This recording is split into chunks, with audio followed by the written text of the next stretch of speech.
नमस्कार नमस्कार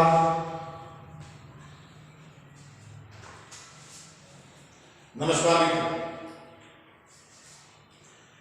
मित्रों पहला भागनी अंदर 7 चैप्टर सुधी આપણે સંપૂર્ણ વસ્તુઓને જોઈ ચૂક્યા છીએ। 3 લેક્ચરો સુધી તો મેં એમસીક્યુ પ્રશ્નો તમને આપેલા છે।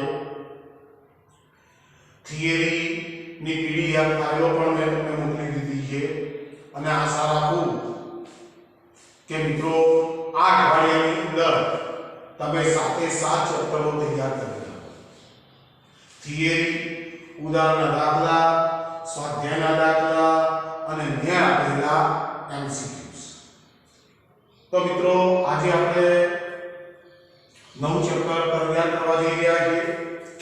મિત્રો એનું નામ છે ચેપ્ટર નંબર 8 વિદ્યુત ચુંબકીય તરંગ। મિત્રો ચેપ્ટર તો બિલકુલ સરળ છે। થિયરીની દ્રષ્ટિએ, એમસીક્યુ પ્રશ્નોની દ્રષ્ટિએ પણ મિત્રો ખૂબ ગૂઢ અભ્યાસ છે। ઇલેક્ટ્રોમેગ્નેટિક વેવ, ઇલેક્ટ્રોમેગ્નેટિક વેવ્સ ખૂબ અગત્યનો ભાગ છે। મિત્રો આમાં આવતી ઘણી બધી વાતો, ઘણા બધા સમીકરણો તમે પોતે વિદ્યુત શાસ્ત્રના ચેપ્ટરનું, ચુંબકના ચેપ્ટરનું આ બધા સૂત્રો મોટા ભાગે જાણો છો। તો મિત્રો ઇલેક્ટ્રોમેગ્નેટિક વેવ શું છે ये सीखिए। ये पहला जरा 11મા ધોરણની અંદર તરંગોનું ચેપ્ટર શીખી ગયા છે। માધ્યમમાં વિક્ષોભની ગતિને તરંગ કહેવાય છે। માધ્યમના કણોના દોલનની દ્રષ્ટિએ આપણે તરંગના બે ભાગ પાડ્યા છે। એક છે સંગત તરંગ અને બીજું છે લંબગત તરંગ। મિત્રો આ બંને તરંગો જે હતા એમાં જે સંગત તરંગો હું બોલું છું અને તમે સાંભળો છો, હું જ્યારે અહીંયાથી મારા મોંની અંદરથી બોલતો હોઈશ ત્યારે એની નજીક રહેલી જે અવાજ એની અંદર એ તરંગો સંઘનન અને વિઘનનની ક્રિયા દ્વારા તમારા કાન સુધી પહોંચે। ટૂંકમાં માધ્યમના કણોના દોલનો એની અંદર થાય છે માટે તમે એ ધ્વનિને સાંભળી શકો। મિત્રો ખ્યાલ આવે છે તમને? લંબગત તરંગો કેવા? માન લો કે મેં દોરી અહીંયા બાંધેલી છે, એનો છેડો મારા હાથમાં છે અને હું એને એક ઝટકો આપું છું તો દોરીની અંદર લંબગત તરંગો પસાર થાય। લંબગત તરંગોની અંદર પણ માધ્યમના કણોનું દોલન થતું હોય। માધ્યમના કણોનું દોલન જે છે એ દોલન આમ થતું હોય છે અને પરિણામે એ તરંગ જે છે એ શૃંગ અને ઘર દ્વારા એ જગ્યાએથી બીજી જગ્યાએ પસાર થાય। પરંતુ મિત્રો આપણે તો વિદ્યુત ચુંબકીય તરંગો અર્થાત પ્રકાશના તરંગો અથવા અત્યારે તો બધું સાબિત થઈ ચૂકેલું છે આર્યા પ્રકાશના તરંગો। તો મિત્રો પ્રકાશના તરંગો જે છે એ આપણે કે સૂર્યની અંદરથી જે પ્રકાશ આવે છે એના તરંગો નીકળે છે એ છે પૃથ્વી પર પહોંચે। હવે આનો મોટાભાગનો વિસ્તાર તો શૂન્યાવકાશ છે। જ્યારે આપણા વાતાવરણની અંદર એ તરંગ પ્રસરતું હશે ત્યારે તેમાંની માધ્યમના જે તે કણો હશે, પણ મોટાભાગનો વિસ્તાર એવો હોય કે જેની અંદર તો શૂન્યાવકાશ જ છે, એની અંદર કોઈ માધ્યમનો કણ છે જ નહીં। તો પછી પ્રશ્ન મિત્રો એ જ આવે છે કે વિદ્યુત ચુંબકીય તરંગો જે છે એ તરંગોને પસારવા માટે કોઈ પણ પ્રકારના માધ્યમની જરૂર પડતી નથી। પહેલી વાત તો આ। એટલે આપણે 11મા ધોરણમાં કીધું હતું કે વિદ્યુત ચુંબકીય તરંગો, પ્રકાશના તરંગો એ બિન યાંત્રિક તરંગો છે। બિન યાંત્રિક એવા તરંગો કે જેના પ્રસરણ માટે કોઈ પણ પ્રકારના માધ્યમની જરૂરિયાત ન હોય એવા તરંગોને આપણે બિન યાંત્રિક તરંગો કહેતા હોઈએ છીએ। તો મિત્રો પ્રશ્ન એ થાય છે કે આ પ્રકાશના તરંગો વિદ્યુત ચુંબકીય તરંગો એની અંદર કોઈ માધ્યમ તો છે નહીં, તો પછી એની અંદર કોણ દોલન કરે અને એક જગ્યાએથી બીજી જગ્યાએ કોણ જાય છે એ ખૂબ મહત્વનો પ્રશ્ન આ મુદ્દાની અંદર છે। મિત્રો બરોબર ધ્યાનથી સમજી જાઓ, વિદ્યુત ચુંબકીય તરંગોને પ્રસરણ માટે કોઈ પણ પ્રકારના માધ્યમની આવશ્યકતા હોતી નથી। તો પછી પ્રશ્ન એ જ આવે છે કે એની અંદર શાનું દોલન થતું। તો મિત્રો એ સમજવા માટે આપણે પહેલા ચેપ્ટરથી છેક 7મા ચેપ્ટર સુધીના અભ્યાસક્રમની અંદર આગળના 3 ચેપ્ટરોની અંદર આપણે વિદ્યુત ક્ષેત્ર ભણ્યા છીએ, એના ઘણા બધા નિયમો જાણીએ છીએ।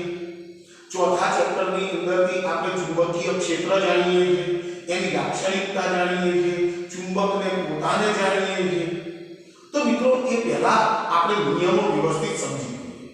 તો મિત્રો ધ્યાન આ નિયમોનું વિદ્યુત ચુંબકીય તરંગોની જે સંકલ્પના એ સંકલ્પના આપનાર વૈજ્ઞાનિક દૈત્યો મેક્સવેલ। મિત્રો બરોબર સમજો, મેક્સવેલે પોતાના કોઈ સમીકરણો રજૂ કર્યા નથી, મેક્સવેલનું કોઈ ઇક્વેશન નથી, અને છતાં પણ વિદ્યુત ચુંબકીય તરંગોની જે વિભાવના જે સંકલ્પના એ સંકલ્પના મેક્સવેલના નામ ઉપર છે। એને માત્ર ને માત્ર ભૂતકાળમાં જે વૈજ્ઞાનિક થઈ ગયા હતા વિદ્યુત શાસ્ત્રનો, ચુંબકીય શાસ્ત્રનો, મેગ્નેટિઝમનો, એ બધા વૈજ્ઞાનિકોના જે સમીકરણો હતા એ સમીકરણોને સંકલન કરવાનો પ્રયત્ન કોને કર્યો હતો? મેક્સવેલના વૈજ્ઞાનિકે। જોઈએ છે મેક્સવેલે કેવું કામ કરેલું છે, અને એ એના આગળના જે વૈજ્ઞાનિકો છે ગાઉસ છે, ફેરેડે છે, એમ્પિયર છે, એ બધાના નિયમનો એને કેવી રીતે સંકલન સાધ્યું છે, અને એ સંકલન જો વ્યવસ્થિત આપણને સમજ પડી જાય તો મિત્રો વિદ્યુત ચુંબકીય તરંગોને સમજવા આપણને બિલકુલ સરળ પડે। ચલો ઓકે મિત્રો, તો મિત્રો ધ્યાનથી આપણે સ્ટાર્ટ કરીએ છીએ પહેલી વાત ચેપ્ટર નંબર 1। તો ચેપ્ટર નંબર 1 ની અંદર આપણે શું ભણ્યું? તો ચેપ્ટર નંબર 1 ની અંદર માની લો કે આપણી પાસે એક સ્થિર વિભાગ છે, એક સ્થિર વિભાગ, એક મારી પાસે સ્થિર વિભાગ છે। તો મિત્રો આપણે ભણ્યા છીએ એમ કે સ્થિર વિદ્યુતભાર પોતાની આસપાસના વિસ્તારની અંદર આ રીતના વિદ્યુત ક્ષેત્રની રચના, એક સ્થિર વિભાગ પોતાની આસપાસના વિસ્તારનો ત્રિપરિમાણિક અવકાશની અંદર વિદ્યુત ક્ષેત્રની સર્જન કરે છે। એ આપણે જાણીએ જુદા જુદા વિદ્યુત તંત્રોના વિદ્યુત ક્ષેત્રો શોધવા માટે, જુદા જુદા સમમિતિ ધરાવતા વિદ્યુત ભારી તંત્રોના વિદ્યુત ક્ષેત્રો શોધવા માટે ગાઉસ નામના વૈજ્ઞાનિકે એક નિયમ આપ્યો, ઇન્ટિગ્રેશન ઓફ ગાઉસનો નિયમ। મિત્રો ધ્યાનથી, ગાઉસનો નિયમ મિત્રો તમને બધું જ ખબર છે, તમને યાદ આવવું જોઈએ। ગાઉસનો નિયમ વિદ્યુત ક્ષેત્ર અંગે, તો ગાઉસ શું કહેતો હતો મિત્રો? તો કે ઇન્ટિગ્રેશન ઓફ બંધ સરફેસ સદિશ E dot dA is equal to q by epsilon naught। મિત્રો ધ્યાનથી આ બંધ સરફેસ છે, બંધ સપાટી, બંધ સપાટી વિદ્યુત ક્ષેત્રનું જે તે બંધ સપાટી ઉપર લીધેલું પૃષ્ઠ સંકલન કેટલું હોય છે? q by epsilon naught। પણ મિત્રો આ q કોણ છે? કે તમે જે ગાઉસિયન પૃષ્ઠ વિચાર્યું છે એના દ્વારા ઘેરાતો વીજભાર છે, માટે હું આવું લખું છું QE। માની લઈએ કે મારી પાસે એક સરફેસ છે અને એ સરફેસ ની અંદર અહીંયા પ્લસ q જેટલો વીજભાર પડ્યો છે તો મિત્રો ગાઉસ એમ કહે છે integration of E dot dA is equal to q upon epsilon naught આનું નામ છે વિદ્યુત ક્ષેત્ર અંગેનો ગાઉસનો નિયમ આ વિદ્યુત ક્ષેત્ર સમમિતિ ધરાવતા વિદ્યુત તંત્રો માટે અને મિત્રો આપણે શોધ્યું છે જુદા જુદા સમમિતિ ધરાવતા વિદ્યુતભાર તંત્રો માટે એના વિદ્યુત ક્ષેત્રો આપણે શોધ્યા છે તો મેક્સવેલે એક આ સમીકરણનો સારો એવો ઉપયોગ કર્યો બીજો નિયમ છે ગાઉસનો નિયમ છે જે ચુંબકત્વ અંગેનો છે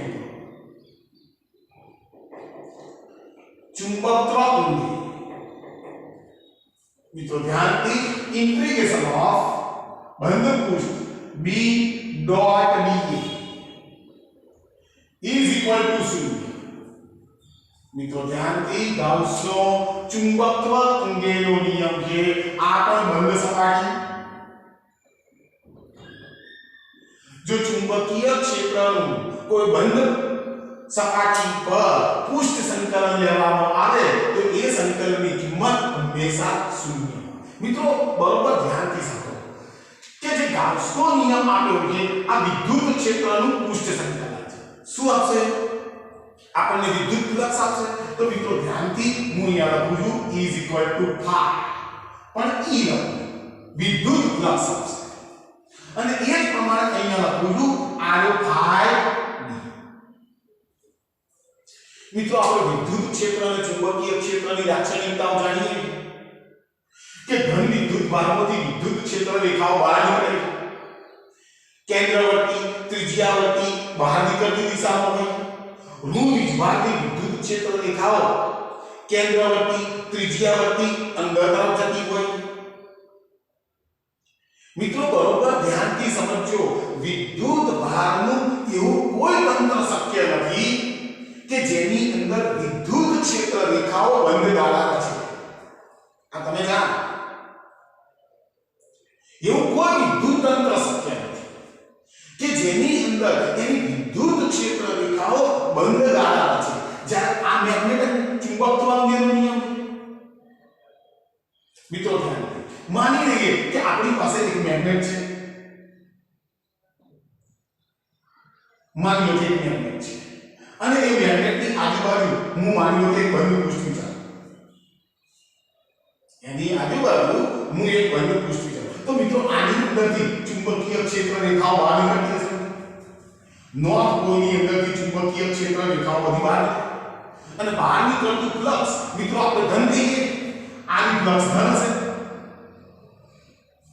હવે એ ચુંબકીય ક્ષેત્ર રેખાઓ અહીંયાથી આમ થઈ અને વળી પાછી સાઉથ પો જવાની આની ચુંબકીય ક્ષેત્ર રેખા વળી પાછી સાઉથ પો જવાની આની ચુંબકીય ક્ષેત્ર રેખા વળી પાછી ફરી અને સાઉથ પો જવાની તો મિત્રો જો આ અંદર જતી પ્લસ હવે આ અંદર જતું ફ્લક્સ છે એ ફ્લક્સની કિંમત માઈનસ હશે તો જેટલી ક્ષેત્ર રેખાઓ બહાર નીકળી એટલી ક્ષેત્ર રેખાઓ પૃષ્ઠમાં દાખલ થઈ માટે ગાઉસ ચુંબકત્વ અંગેના નિયમો કહે છે integration of B dot dA is equal two હંમેશા 0 જ બને તમે વાહક તારની અંદર કોઈ વાહક તાર તમે જોવો છે માનો કે આ એક વાહક તાર આ વાહક તારની અંદરથી I જેટલો વિદ્યુત પ્રવાહ પસાર થાય તો મિત્રો વિદ્યુત પ્રવાહ એ ચુંબકીય ક્ષેત્રનું સર્જન કરે તો મિત્રો હું મારો અંગૂઠો વિદ્યુત પ્રવાહની દિશામાં રાખી દઉં તો આની અંદર એક લૂપ રચાશે ખ્યાલ આવે એક લૂપ રચાશે હવે એ લૂપ જે છે તો આનું ચુંબકીય ક્ષેત્ર અહીંયા બહાર નીકળતી દિશામાં હશે આનું ચુંબકીય ક્ષેત્ર અંદર તરફ જતી દિશામાં હશે તો મિત્રો એનું B dot dA is equal two 0 આવવાનું એ જ પ્રમાણે માની લો કે તમે કોઈ લૂપ લો માની લો કે તમે કોઈ લૂપ લીધી અને એની અંદરથી વિદ્યુત પ્રવાહ પસાર કરશો તો મિત્રો આપણે જાણીએ છીએ કે જો વહેતો પ્રવાહ તમને સમઘડી દિશામાં લાગે વહેતો પ્રવાહ તમને સમઘડી દિશામાં લાગે તો એ લૂપનો તમારા તરફનો છેડો દક્ષિણ ધ્રુવ બનશે તો પાછળનો છેડો તો ઉત્તર ધ્રુવ બનશે તો જેટલી ક્ષેત્ર રેખાઓ એની અંદરથી નીકળશે એની સાઉથ તો આવવાની છે। હવે તમે ગમે તો કોઈ બંધ પૃષ્ઠ વિચારશો મિત્રો તો જવાબ તો શૂન્ય જ આવવાનો, કારણ કે જેટલી ક્ષેત્ર રેખાઓ અંદર દાખલ થશે એટલી ક્ષેત્ર રેખાઓ અંદરથી બહાર નીકળશે। ચલો મિત્રો ઓકે છે। તો મિત્રો મેક્સવેલ નામના વૈજ્ઞાનિકે વિદ્યુત ક્ષેત્ર અને ચુંબકત્વ અંગેના આ બે નિયમોનો ઉપયોગ કર્યો। મિત્રો આગળ વધું છું, ખૂબ અગત્યના પોઈન્ટ તરફ તમને લઈ રહ્યો છું। ચલો મિત્રો આગળ વધું છું જરા ત્રીજું સમીકરણ। ચલો મિત્રો હમણાં ચાલુ છે ફેરાડેનો નિયમ। ત્રીજો છે મિત્રો ફેરાડેનો નિયમ। આ પહેલો, આ બીજું સૂત્ર અને આ ત્રીજું સૂત્ર। મિત્રો બરોબર ધ્યાનથી સમજો ફેરાડેનો નિયમ। ફેરાડેનો નિયમ એ ખૂબ અગત્યનો નિયમ બનાવ્યો છે। ચુંબકીય ફ્લક્સમાં ફેરફાર થતા કોઈ ગુચળા સાથે ચુંબકીય ફ્લક્સનો ફેરફાર થતા તે ગુચળાની અંદર વિચાલક બળ પ્રેરિત થાય। વિચાલક બળ પ્રેરિત થાય અને એને નિયમ આપ્યો E minus d phi b by dt। મિત્રો જો થોડા સમીકરણને મેં મોડિફાઈ કર્યા છે। d phi b એટલે ચુંબકીય ફ્લક્સનો સમય સાથે થતો ફેરફાર d phi by dt। ખ્યાલ આવ્યો તમને? એટલે મિત્રો બરાબર આ વસ્તુ સમજી જાઓ। E minus d phi b by dt આ શું છે? પ્રેરિત થતું EMF। મિત્રો તમને યાદ જ હશે કે આ સમીકરણની મદદથી આપણે AC વોલ્ટેજનું સમીકરણ લાવ્યા। V Vm sin omega t। આનો અર્થ શું છે મિત્રો? કે આનો વોલ્ટેજ છે। આ શું છે? વોલ્ટેજ છે। તો મિત્રો હું આવું લખી શકું V minus d phi b by dt। આવું પણ લખી શકું। આ વોલ્ટેજ જ છે, પ્રેરિત થતું EMF છે। અને જો મિત્રો હું V લખું કે E લખું તો મિત્રો બરોબર ધ્યાનથી સમજો। તો આને આવું લખું ઇન્ટિગ્રેશન ઓફ E ડોટ સદિશ dr minus d phi b by dt। મિત્રો બીજું ચેપ્ટર યાદ કરો। વિદ્યુત ક્ષેત્રનું મેં રિએક્શન કરંટ લીધું બંધ સપાટી। આ પણ બંધ સપાટી છે મિત્રો બરોબર ધ્યાનથી। બીજું ચેપ્ટર E ડોટ dl અને મિત્રો E શું છે? વિદ્યુત ક્ષેત્રની તીવ્રતા, એકમ વિભાગ ઉપર લાગતું વિદ્યુતીય બળ। dl શું છે? સ્થાનાંતર। તો બળ ગુણ્યા સ્થાનાંતર મને શું આપશે? કાર્ય। તો એને તો આપણે વિદ્યુત સ્થિતિમાન કહેતા હતા। તો મિત્રો જો E dot dl minus d phi by dt। મિત્રો આ પ્રયોગ એવો હતો, ફેરાડેનો પ્રયોગ એવો હતો કે ચુંબકીય ફ્લક્સનો ફેરફાર કરતા ગુચળાની અંદર વિચાલક બળ પ્રેરિત થાય। આનો અર્થ શું થાય? કે ચુંબકીય ક્ષેત્રમાં ફેરફાર કરવાથી આપણે વિદ્યુત ક્ષેત્રનું નિર્માણ કરી શકીએ। અને એક પાછું કેવું? સમય સાથે બદલાતું જતું વિદ્યુત ક્ષેત્રનું નિર્માણ થાય। મિત્રો બરોબર ધ્યાનથી વાતને સમજવા પ્રયત્ન કરતો। બધા સૂત્રો આપણે જાણીએ છીએ અને આનું સંકલન કરવાનો પ્રયત્ન મેક્સવેલ નામના વૈજ્ઞાનિકે કર્યો છે, કારણ કે એને વિદ્યુત ચુંબકીય તરંગોની સમજૂતી આપી છે। તો મિત્રો આ ફેરાડેનો નિયમ હતો। સાથે સાથે આપણે લેન્ઝને પણ યાદ કરી નાખીએ છીએ કે નેગેટિવ સાઇન એ લેન્ઝના નિયમનું હાજરી સૂચવે છે કે જે દિશાની અંદર ફ્લક્સનો ફેરફાર થતો હશે એની વિરુદ્ધ દિશામાં EMF પ્રેરિત થાય। ચલો આ ફેરાડેનો નિયમ। चलो नंबर 50 चलो एम्पियर नो सर्किटल नियम एम्पियर नो सर्किटल नियम मित्रों याद करो एम्पियर नो सर्किटल नियम पहला आयो बायोसावर्ट एना પછી વિવિધ વિદ્યુત ભારી સમમિતિ ધરાવતા પ્રવાહ વિતરણ વક્રો માટે આપણે ચુંબકીય ક્ષેત્રની તીવ્રતાઓ એમ્પિયરના સર્કિટલ નિયમની મદદથી શોધી છે મિત્રો નિયમ કેવો હોય integration of B dot dl જો આવ્યું પણ રેખ સંકલન અહીંયા પણ બંધ સપાટી તો ખરી પણ બંધ સપાટી પર લીધેલું રેખ સંકલન છે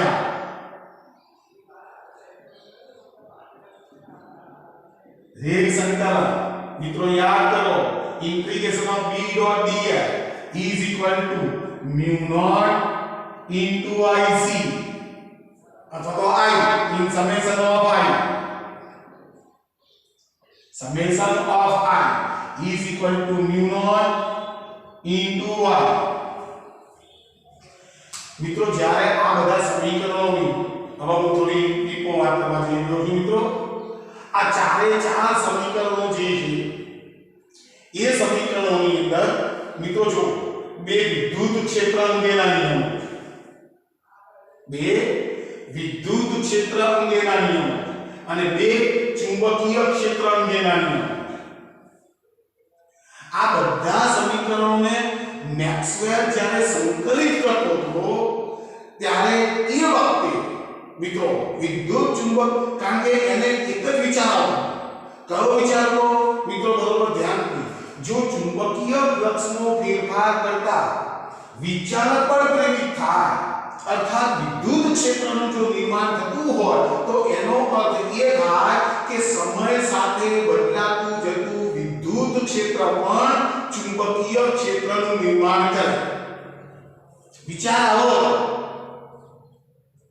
मित्रों बरोबर ध्यान थी आ बात मारी मगज को कीप करो बराबर ध्यान थी समझो कि ફેરેડેનો નિયમ શું કહે છે કે ગુચડા સાથે સંકળાયેલા ચુંબકીય ફ્લક્સનો ફેરફાર થાય તો એ ગુચડાની અંદર વિચાલક બળ પ્રેરિત થાય અને વિચાલક બળ પ્રેરિત થાય એટલે વોલ્ટેજ મળે એટલે આપણને પ્રેરિત પ્રવાહ મળે અને જો પ્રવાહ મળે तो मित्रों विद्युत क्षेत्रનું નિર્માણ થઈ રહ્યું હોય તો મેક્સવેલ આના કરતા ઊંધું વિચાર કે જો ચુંબકીય ક્ષેત્રનો ફેરફાર કરવાથી સમય સાથે બદલાતું જતું વિદ્યુત ક્ષેત્ર મેળવી શકાતું હોય તો વિદ્યુત ક્ષેત્રનો ફેરફાર કરવાથી ચુંબકીય ક્ષેત્રનું પણ નિર્માણ થતું હોવું જોઈએ ખ્યાલ આવે છે મિત્રો તો મિત્રો પહેલા તો આ ચાર સમીકરણો તમે એક વખત ના હોય તો ફોટો પાડી લો સ્ક્રીનશોટ લઈ લો આ સમીકરણો આપણા માટે હવે બધા ચેપ્ટરોને સંકલન કરી અને આ સમીકરણો આપણે મૂકેલા છે અને એ મેક્સવેલ નામનો વૈજ્ઞાનિક આને જ્યારે સંકલન કરતો હતો આ સમીકરણોનું ત્યારે એને એમ્પિયરનો સર્કિટલ નિયમ જે છે એ નિયમની અંદર એને કઈ ખામી ના મિત્રો બરાબર ધ્યાનથી સમજો જ્યારે આ સમીકરણોનું જે સંકલન કરતો હતો તો એ વખતે એને એમ્પિયરનો જે સર્કિટલ નિયમ હતો એ સર્કિટલ નિયમની અંદર કઈ ખામી જણાય એની અંદર એને એવું જણાવ્યું કે આ સમીકરણમાં કંઈક અધૂરાશ છે અને એની પૂર્તિ કરવા માટે મિત્રો બરોબર ધ્યાનથી સમજો કે આ સમીકરણની પૂર્તિ કરવા માટે આ સમીકરણની અંદર એમ્પિયરના સર્કિટલ નિયમની અંદર એને એક નવું પદ દાખલ કર્યું જેનું નામ છે સ્થાનાંતર પ્રવાહ અને સ્થાનાંતર પ્રવાહ દાખલ કરવાથી મિત્રો હવે જે નવો નિયમ તૈયાર થયો હવે જે નવું સમીકરણ તૈયાર થયું એ સમીકરણને કહેવામાં આવે છે એમ્પિયર મેક્સવેલનું સમીકરણ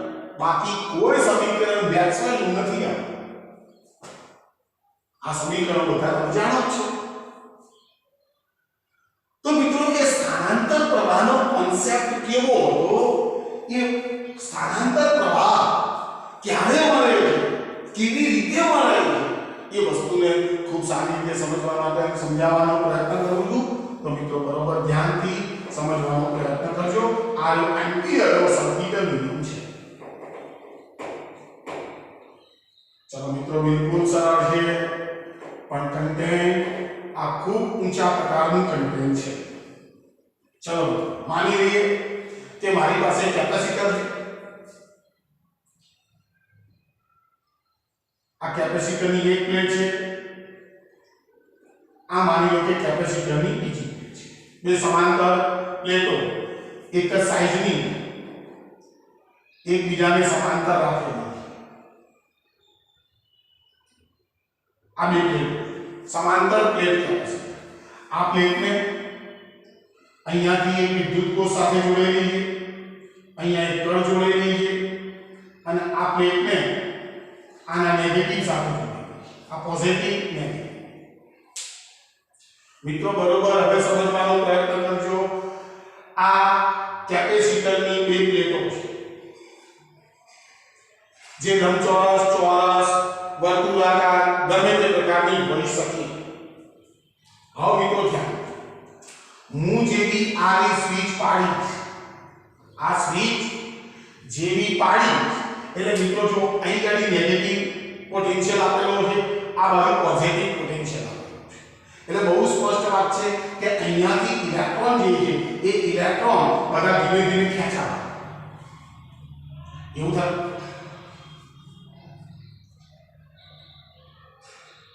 બોલો મિત્રો શું થશે, એ તમે બરોબર વિચારો કે જેવી આ સમાંતર પ્લેટ કેપેસિટરને હું વિદ્યુત કોષ સાથે જોડીશ તો મિત્રો શું થશે, તો કે સાહેબ કેપેસિટર ચાર્જ થવા માંડશે। તો ચાર્જ થશે એનો અર્થ શું, માની લઈએ કે અહીંયાથી dq જેટલો વિજભાર જે છે એ dq જેટલો વિજભાર ધીમે ધીમે આ બાજુ આવે, બરાબર છે। આ નેગેટિવ પોટેન્શિયલ આપેલો છે, નેગેટિવ પોટેન્શિયલ એટલે અહીંયાથી ધન વિદ્યુતભાર હશે, એ ધન વિદ્યુતભાર બધો આ બાજુ ધીમે ધીમે જવાનો, ધન વિદ્યુતભાર આના પાસેથી ઓછો થશે એટલે આ પ્લેટ જે છે એ ધીમે ધીમે ઋણ વિજભારિત થવાની, આ પ્લેટ ધીમે ધીમે ઋણ વિજભારિત થવાની, અને એ વિજભાર dq જેટલો વિજભાર જે છે એ આને મળવાનો, એટલે આ પ્લેટ જે છે એ ધીમે ધીમે ધન વિદ્યુતભારિત થવાની। कैपेसिटर धीमे धीमे चार्ज थवा बने, ओके, મને કોઈ વાંધો નથી। હવે મિત્રો ધ્યાન, વિદ્યુત ભાર ચાલ્યો કે નહીં, વિદ્યુત ભાર ચાલવાનો, હવે વિદ્યુત ભાર ચાલ્યો એનો અર્થ શું થાય કે આ સર્કિટની અંદર પ્રવાહ હશે કે નહીં, તો કે આ હશે। તો વિદ્યુત ભાર માની લો કે આ દિશામાં ચાલે છે, વિદ્યુત ભાર અહીંયાથી આમ આમ ગયો, જો અહીંયાથી ઇલેક્ટ્રોન જે છે એ ઇલેક્ટ્રોન આ પોટેન્શિયલ પાસે આવશે, ધન પોટેન્શિયલ પાસે આવવાના ઇલેક્ટ્રોન, એટલે પ્રવાહ કઈ દિશામાં રચાવાનો, માન લો કે વિદ્યુત પ્રવાહ આઈ જશે। હવે મિત્રો બરોબર ધ્યાનથી સમજો। હવે હું શું કરું છું, માની લો કે અહીંયા એક બિંદુ ધારું, એક બિંદુ ધારું, બરાબર, આ વિદ્યુત પ્રવાહ અહીંયાથી આમ જવાનો, આ આઈ જેટલો વિદ્યુત પ્રવાહ જે છે એ અહીંયાથી આમ જવાનો, તો હું વિદ્યુત પ્રવાહની દિશામાં અંગૂઠો રાખું, વિદ્યુત પ્રવાહની દિશામાં અંગૂઠો રાખી તો આની આસપાસના વિસ્તારમાં ચુંબકીય ક્ષેત્રનું સર્જન થવાનું। મિત્રો બરોબર સમજો આ। તો મિત્રો શું થશે કે માની લો કે અહીંયા એક p બિંદુ વિચારું અને એક પ્રમાણે અહીંયા q બિંદુ વિચારું, તો મિત્રો શું થાય કે વિદ્યુત પ્રવાહની દિશામાં મેં અંગૂઠો રાખ્યો, તો મિત્રો આ ચુંબકીય ક્ષેત્ર રેખા p બિંદુ પાસે બહાર નીકળવાનું, એટલે આનું જે ચુંબકીય ક્ષેત્ર હશે એ ચુંબકીય ક્ષેત્રને હું ડોટ વડે દર્શાવું છું, જે બહાર નીકળતી દિશામાં હશે, ઓકે। હવે જો આમાં અહીં ગાડી આવી એટલે ચુંબકીય ક્ષેત્ર રેખા અહીંયાથી q પાસેથી આમ જવાની, અંદર તરફ ઇનવર્ટ જવાનું, આ આઉટવર્ડ કહેવાય, આ ઇનવર્ટ જવાનું, એટલે ઇનવર્ટ જશે એ ચોક્કસ ચોકડીમાં અંદર તરફ જતું ચુંબકીય એટલે ચુંબકીય ક્ષેત્ર રેખાની જે એ ચુંબકીય ક્ષેત્ર રેખા આમ થઈ અંદર થઈ બહાર આવશે, અંદર થઈ બહાર આવશે, અંદર થઈ બહાર આવશે. આવું થવાનું. ટૂંકમાં મિત્રો ધ્યાનથી જ્યારે પણ કોઈ પણ વાહક તારમાંથી વિદ્યુત પ્રવાહ પસાર કરો એટલે એની આસપાસના વિસ્તારમાં ચુંબકીય ક્ષેત્રનું સર્જન થાય. ઓકે. હવે મિત્રો મેં અહીં શું કર્યું કે ચુંબકીય સ્વયં તો ચુંબકીય સ્વયં આવર્તન આપવાનું હતું કારણ કે ચુંબકીય ક્ષેત્ર તો છે નહીં એટલે એને આવર્તન આપ. હવે સર્કિટ તો આપણું ચાલુ છે, વિદ્યુત પ્રવાહ અંદર વહે તો મિત્રો અહીંયા વચ્ચે શું? વચ્ચે તો સ્પેસ છે. તો પ્રશ્ન એ પેદા થયો કે મિત્રો આ કેપેસિટરની અંદર વિદ્યુત પ્રવાહ પસાર થાય છે કે નથી થતો? સર્કિટ તો ચાલુ છે. તો એમ્પિયર જેવા વૈજ્ઞાનિકો એમ કહેવા માંડ્યા. હવે માની લઈએ અહીં ગાડી હું એક એમ્પિયર નું વિચારો, એમ્પિયર નું તો એમ્પિયર નું તરત જ કહેશે એમાંથી વહેતો પ્રવાહ I is equal to 0. તો E is equal to આની કિંમત તો 0 થઈ જશે. ખ્યાલ આવે છે? તો મિત્રો શું થયું તો આકસ્મિક રીતે માની લઈએ કે તમે અહીં ગાડી ચુંબકીય સ્વયં અને તમને કોઈ દિશાની અંદર ચુંબકીય ક્ષેત્રની દિશા મળશે, બરાબર? પછી આ લોકોએ શું કર્યું કે આની વચમાં અહીંયા માનો કે ચુંબકીય સ્વયં તો સારું એવી પરિસ્થિતિ પેદા થઈ કે એ ચુંબકીય સ્વયં કોના વર્તન બનાવ્યું? મિત્રો બરોબર ધ્યાનથી આ સમજો. એ ચુંબકીય સ્વયં કોના વર્તન બતાવે? આનો અર્થ મિત્રો શું થાય કે આની અંદર ચુંબકીય ક્ષેત્ર છે. આ ચુંબકીય ક્ષેત્ર કોને પેદા કર્યું હતું? તો કે પ્રવાહ. મિત્રો બરોબર ધ્યાનથી સમજજો. આ ચુંબકીય ક્ષેત્ર કોને પેદા કર્યું હતું? તો એમાંથી વહેતા પ્રવાહ. તો અહીંયાથી ચુંબકીય ક્ષેત્ર બતાવે છે અહીં તો કોઈ પ્રવાહ છે નહીં. ચુંબકીય સ્વયં કોણાવર્તન દર્શાવ્યું. એનો અર્થ શું થાય કે આ સ્પેસની અંદર ચુંબકીય ક્ષેત્ર છે અને પાછું આની જે દિશા મળી એ દિશા આની મળી. મિત્રો સમજો. તો એનો અર્થ એ થાય કે આની અંદર આપણને ખબર નથી પડતી પણ કોઈ પ્રવાહ છે અને એ પ્રવાહનું નામ મિત્રો મેક્સવેલ નામના વૈજ્ઞાનિકે આપ્યું જે પ્રવાહ આની દિશામાં વહેતો હોય એ પ્રવાહને કીધું સ્થાનાંતર પ્રવાહ આઈડી. મિત્રો બરોબર ધ્યાનથી સમજો. તો મિત્રો તમને કદાચ એમ થાય કે સાહેબ અંગાડી તો સ્પેસ છે અથવા કદાચ કોઈ મટીરીયલ ભરેલું હોય પણ પ્રવાહને વહેવા માટે કંઈક માર્ગ તો જોઈએ ને. એવું તો કંઈ છે નહીં છતાં પણ આની અંદર એને સ્થાનાંતર પ્રવાહ કેવી રીતે બતાવે? તો મિત્રો ધ્યાનથી એના ઉપર ઘણા બધા સંશોધનો છે. મિત્રો ધ્યાનથી બરોબર સમજો. હવે તમે આ પ્લેટ લીધી છે, આ પ્લેટ લીધી એની સાથે વિદ્યુત કોષ જોડેલો છે, બરાબર છે મિત્રો? બરોબર ધ્યાનથી સમજો. હવે વિદ્યુત કોષ જોડેલો છે.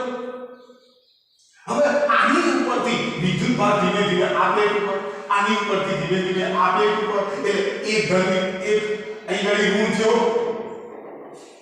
તો અહીંયા પણ એક ઋણ જશે. વળી પાછો એક આવ્યો, વળી પાછો અહીંયા પ્લસ થયો, વળી પાછો એક આવ્યો, અહીં ગાડી પ્લસ થયો, આવું કંઈ થશે. આ ઘટના કોઈ એક સાથે બનતી નથી. આનો અર્થ શું થાય કે મિત્રો જેમ જેમ અહીં ગાડી ઋણ વિદ્યુત ભાર અને અહીં ધન વિદ્યુત ભાર આવતો જશે તેમ તેમ આની વચ્ચેના વિસ્તારમાં વિદ્યુત ક્ષેત્રનું નિર્માણ થશે. મિત્રો બરોબર સમજો. વિદ્યુત ક્ષેત્રનું નિર્માણ થવાનું હજી વળી પાછું એક આવે તો અહીં ગાડી ધન વિદ્યુત ભાર તો વળી પાછું વિદ્યુત ક્ષેત્ર. તો હું એવું કહું કે બે પ્લેટો વચ્ચેના વિસ્તારમાં જે વિદ્યુત ક્ષેત્ર છે એ સમય સાથે બદલાય. મિત્રો બરોબર ધ્યાનથી સમજો. બે પ્લેટ વચ્ચેના અવકાશનો જે વિદ્યુત ક્ષેત્ર છે એ જેમ જેમ અહીં ગઈ ઋણ વિદ્યુત ભાર પેદા થતો જશે એ પ્રમાણે અહીંયા ધન, અહીં ગઈ ઋણ, અહીંયા ધન, અહીંયા ઋણ, અહીંયા ધન, ધીરે ધીરે આ વિદ્યુત ક્ષેત્રની તીવ્રતા જે છે એ વધતી જશે સમય સાથે. તો અહીં ગાડી તમે ચુંબકીય સ્વયં મૂકી છે અને ચુંબકીય સ્વયં પરાવર્તન બતાવ્યું છે તો એનો અર્થ એવો કરવામાં આવ્યો કે સમય સાથે બદલાતું જતું વિદ્યુત ક્ષેત્ર ચુંબકીય ક્ષેત્રનું નિર્માણ કરે. અને ચુંબકીય ક્ષેત્રનું નિર્માણ કોણ કરે? તો કે વિદ્યુત પ્રવાહ. ખ્યાલ આવે છે? હું શું કહું છું કે જેમ જેમ પ્લેટ ઉપર વિદ્યુત ભાર વધતો જશે તેમ તેમ વિદ્યુત ક્ષેત્રની તીવ્રતા સમય સાથે વધતી જશે અને સમય સાથે બદલાતું જતું આ વિદ્યુત ક્ષેત્ર આ સ્પેસની અંદર ચુંબકીય ક્ષેત્રનું નિર્માણ કરે છે. અને ચુંબકીય ક્ષેત્ર કોના કારણે રચાય? તો કે વિદ્યુત પ્રવાહને કારણે. તો એનો અર્થ એવો કરવામાં આવ્યો કે આની અંદર જે વિદ્યુત ક્ષેત્રમાં થતો ફેરફાર છે એના કારણે કંઈક પ્રવાહ રચાય છે. ચુંબકીય ક્ષેત્ર સમય સાથે બદલાતું જતું ચુંબકીય ક્ષેત્રનું નિર્માણ થાય છે અને માટે એવા પ્રવાહનું નામ પાડવામાં આવ્યું સ્થાનાંતર પ્રવાહ. મિત્રો ફરી કહું છું, આનો વહેતો પ્રવાહ હવે લોચાઈએ છે કે આને સ્થાનાંતર પ્રવાહ કીધો તો પછી આ પ્રવાહને કયો કહેવાય? તો મિત્રો ધ્યાનથી એ દિવસથી આ પ્રવાહને કીધો વહન પ્રવાહ, કંડક્ટિંગ કરંટ, વહન પ્રવાહ. આ પ્રવાહને કીધો વહન પ્રવાહ જેનો સંકેત બદલી નાખ્યો IC. અને આ સ્થાનાંતર પ્રવાહ જેને કીધું જે ID વડે મિત્રો બરોબર યાદ રાખજો IC = ID. બંનેની કિંમતો તો સરખી જ હોય, સાબિતી છે ને. આ બંનેની કિંમતો એક સરખી જ આવે. હું ફરી કહું છું કે મિત્રો ID કોના કારણે જન્મ્યો છે? તો સમય સાથે બદલાતા જતા વિદ્યુત ક્ષેત્રની તીવ્રતાના કારણે. અને મિત્રો માટે આના ઉપર આપણે જે તે નિયમો લાગુ પાડી અને સ્થાનાંતર પ્રવાહનું સમીકરણ તૈયાર કરવામાં આવ્યું. મેક્સવેલે કર્યું ID, જેને કહેવાય સ્થાનાંતર પ્રવાહ. સ્થાનાંતર પ્રવાહ ID = ε0 d phi E by dt. મિત્રો આ સૂત્ર તમે બરોબર યાદ રાખજો. આ છે સ્થાનાંતર પ્રવાહ. ID = ε0 d phi E by dt. કોણ બદલાય છે? વિદ્યુત ફ્લક્સ. મિત્રો કોણ બદલાય છે? વિદ્યુત ફ્લક્સ. માટે ε0 d phi E by dt. ચલો મિત્રો ઓકે. તો મિત્રો સ્થાનાંતર પ્રવાહની એક પરિભાષા આપણને એવું કહી ગઈ કે સમય સાથે બદલાતું જતું વિદ્યુત ક્ષેત્ર સમય સાથે બદલાતું જતું ચુંબકીય ક્ષેત્રનું નિર્માણ કરે. ચલો મિત્રો ઓકે. તો મિત્રો એમ્પીયરના સર્કિટ નિયમની અંદર ફેરફાર કર્યો. તો કેવો ફેરફાર કર્યો? તો મિત્રો ધ્યાનથી તો એમ્પીયરનો સર્કિટ નિયમ integration of B dot dA જેનું રેટ સંકલન લીધેલું હતું. આ રેટ સંકલન તો E = μ0 ઇન્ટુ IC.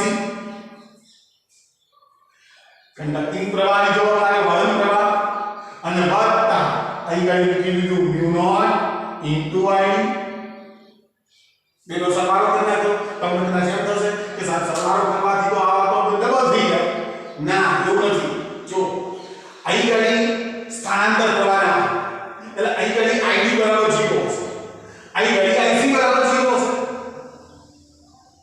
ખ્યાલ આવે તમને? અહીં ગાડી ID ની કિંમત 0 હશે. અહીં ગાડી મિત્રો બરોબર ધ્યાનથી અહીં ગાડી વિદ્યુત ક્ષેત્ર છે તો કે ના. અહીં ગાડી બરોબર ધ્યાનથી અહીં વિદ્યુત ક્ષેત્ર છે, સમય સાથે બદલાતું જતું વિદ્યુત ક્ષેત્ર છે એટલે સ્થાનાંતર પ્રવાહનું નિર્માણ થવાનું. તો મિત્રો જો E is equal to mu naught into IC plus ID. તો મિત્રો આ જે સમીકરણ તમારી પાસે આવ્યું છે integration of B dot dl, આ જે સમીકરણ તૈયાર થયું એ સમીકરણને કહેવાય છે મિત્રો બરોબર ધ્યાનથી સમજજો એમ્પિયર મેક્સવેલ સમીકરણ. એમ્પિયર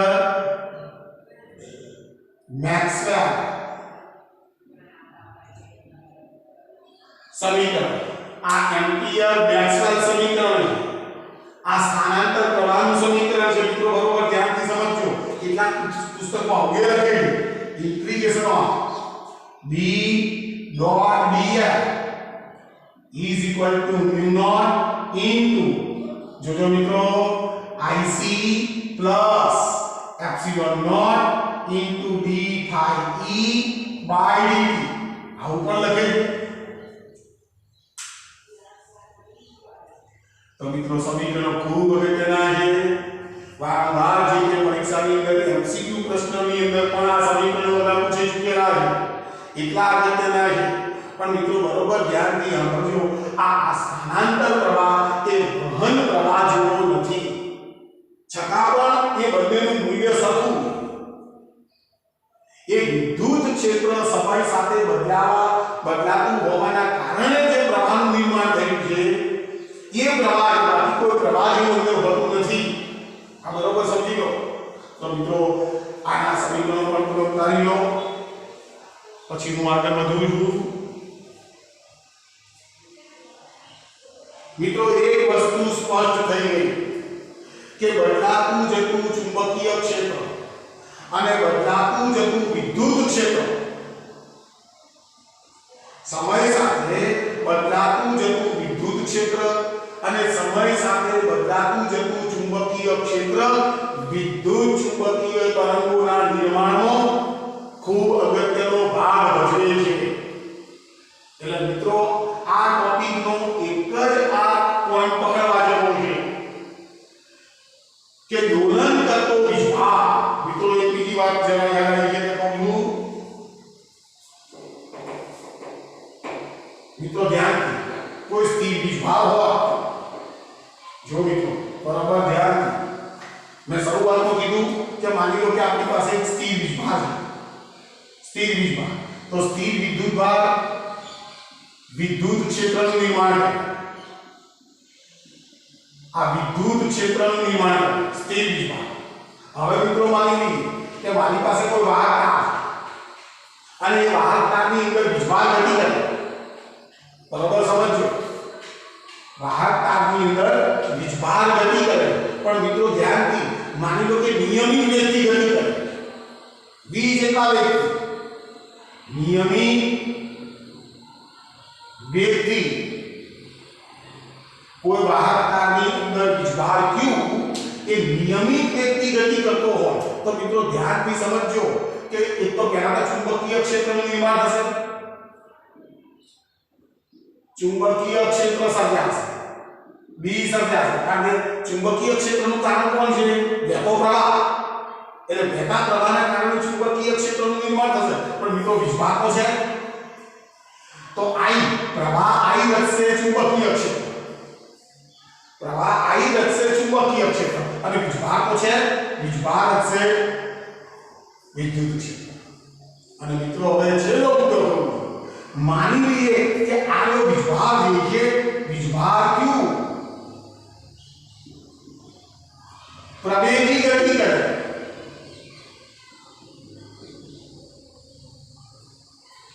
વિદ્યુતભાર q એ જો પ્રવેગી ગતિ કરતો હોય તો મિત્રો યાદ રાખજો ચુંબકીય ક્ષેત્ર અને વિદ્યુત ક્ષેત્ર બંનેનું નિર્માણ થાય પણ એ બંને ક્ષેત્રો સમય સાથે બદલાતા.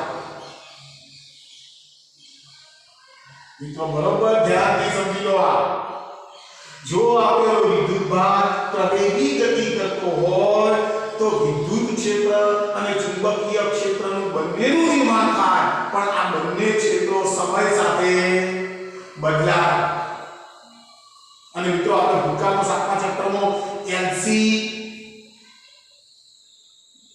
દોલક પરિપથ ભણી ગયા છે એ એલસી દોલક પરિપથની અંદર વિદ્યુત ભારનું ઇન્ડક્ટર અને કેપેસિટર થકી દોલનો થાય છે અને માટે તો એને ઓસિલેટર કહેવાય છે એલસી ઓસિલેટર સર્કિટ જેની અંદર વિદ્યુત ભારનું કેપેસિટર અને ઇન્ડક્ટર થકી દોલનો થતું હોય છે અને દોલન કરતો વીજભાર વિદ્યુત ચુંબકીય તરંગોનું નિર્માણ કરે કારણ કે એ શું કરશે સમય સાથે બદલાતું જતું વિદ્યુત ક્ષેત્ર અને ચુંબકીય ક્ષેત્રનું નિર્માણ કરશે અને જો નિર્માણ કરતા હશે તો એલસી દોલક પરિપથો જ વિદ્યુત ચુંબકીય તરંગોનું નિર્માણ કરતા હોય છે પણ મિત્રો પહેલા આ સમીકરણ ઉપર તમે વ્યવસ્થિત રીતે એક વખત જોઈ લો સમજી લો ત્યાર પછી તમે મારું બીજું લેક્ચર જોજો પહેલું લેક્ચર જોયા વગર જો બીજા લેક્ચરની અંદર ગયા તો તમને ઓછી સમજ પડશે ઓકે મિત્રો